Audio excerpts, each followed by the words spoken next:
Well, my good friend Jay Cox from St. Michael's Place over in Pecan Street joins us once again in the, as we call, the Cable 15 TV studios. Welcome, my friend. Welcome. How are you, sir? Good to be here. Good to see you again. We are here to discuss some of the changes that we're looking forward to, moving forward with where we are in society, and especially at St. Michael's Place, and what we think is going to be some opening up procedures. But we'll just get right after it. Jay, tell us what. Yes. Tell us the information that we have. Well, a lot of the changes that's going on in the long-term care industry is well, it's been different for a lot of us, and of course, nothing new that we haven't talked about before. A lot of the information that we're getting comes every day. Watching, Governor Asa Hutchinson, he's bringing forth information daily, and I encourage people to watch his broadcast every day. He's very informative and brings forth a lot of information. Of course, we have other resources in our offices that we get from the Healthcare Association, but part of what's going on in the long-term care industry is that we are fixing to have mandatory testing, actually beginning June 1st, that every facility in the state of Arkansas is going to be tested, not just the resident but staff as well for the COVID-19. Awesome. And so, when you start testing everyone, of course, you can just about expect there may be a hike in the numbers of positive testing. We hope that's not the case. Right. In our facility, we have not had any positive cases at all.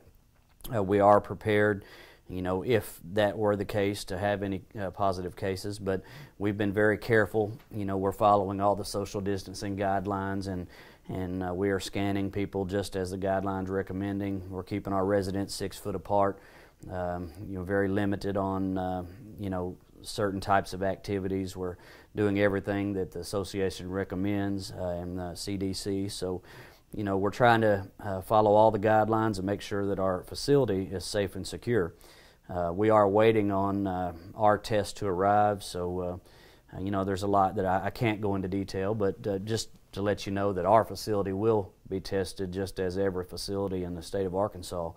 And so, nobody, I guess, looks forward to being tested. However, it's one of the less invasive testing, so and you get a quick result back. So everyone will be tested, and so you can expect probably a hike in the numbers across the state. But however, it will help us to know how to contain it and how to treat those, and so. It helps us to have a better understanding of where we are as a state, and so it's probably something that's needed. Well, I think no doubt that it's needed. I mean, if you're testing, you take 100 people and you say, well, we're going to test 100. We hope 100 of you don't. 2 of you do have. Then if 2 of you do have, then in a facility like where we're a secluded facility, an Sure. inside facility, that the other 98 have a chance to get the virus. Right. Yeah, there's no doubt that would happen. But, there's guidelines and regulations that you have to follow, and you mentioned you're doing all those. It's been different, Jay.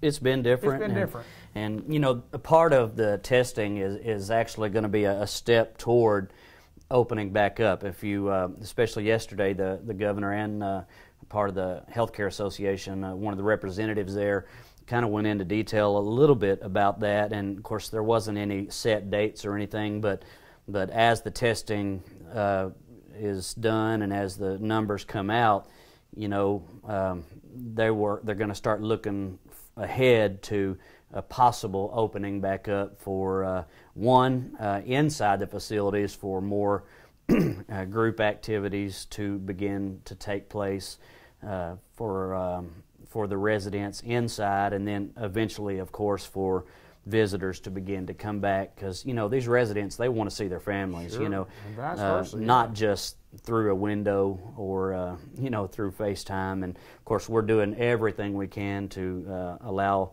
the residents to talk to their families and see their families through window, through FaceTime, through innovative ways, the best that we can.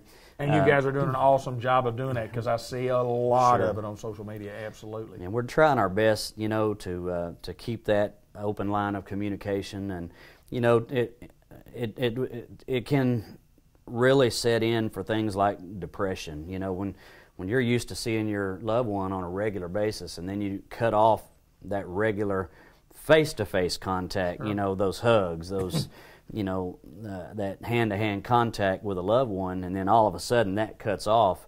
You know, anybody, no matter how old you are, you can get depressed. Absolutely. You know, because you miss your family, and so it's been a challenge to keep them entertained and to keep them busy, and even to keep that line of communication with family. And not only that, but inside the facility to also keep them separated. Absolutely. So, you know, even among friends inside the facility also have to stay separated. So not only are you limiting contact between family, but you're also limiting contact inside the facility, which is a safety, you know, it's for their safety. And so, you know, these are necessities to keep people safe and keep people healthy. And so, but all of this, you know, will eventually begin to gradually relax. The regulations will relax some, but you know, one thing is that I don't believe, and from what I'm hearing, is that it'll ever go back to the way it was before. Right. I believe these regulations will stay to a degree. Will stay.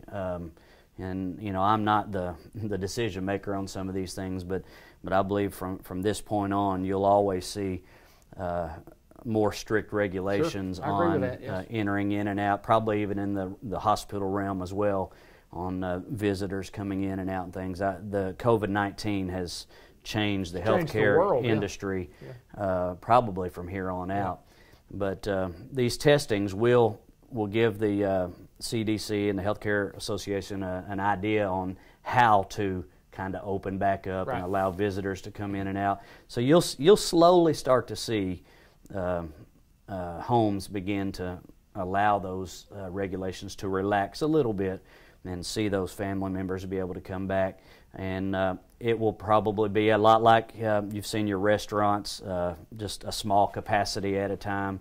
And the homes that have had the positive cases will probably not be able to open back up as quickly as the homes that haven't had any cases. And even at that, you know, those will probably have to be retested again and not have any positive cases before they will be able to open back up. So, you know, again, I'm not the final decision on those, but just from what we're hearing, you know, this is at least for family members that may be watching and those that are inquisitive, this is a step toward being able to allow visitors to come back. And again, we're still a few, probably weeks away, maybe but even it's coming. months away. But it is coming. This is a process, and our elders are our most vulnerable, and I'm glad they're not going to rush it. Right, right. Well, I appreciate you taking time to share the information with us, Jay. It's always a pleasure to get to see you. I mean, that's kind of the goal of what we're trying to do in this whole pandemic is get back to some normalcy. Yes. And that's what we're trying to do. Thank you, my friend. Yes, sir. Jay Cox, good to be as here. always, from St. Michael's Place with wonderful information about our residents and our community, taking care of our residents right here in Newport, Arkansas. Thank you, sir. Yes, sir.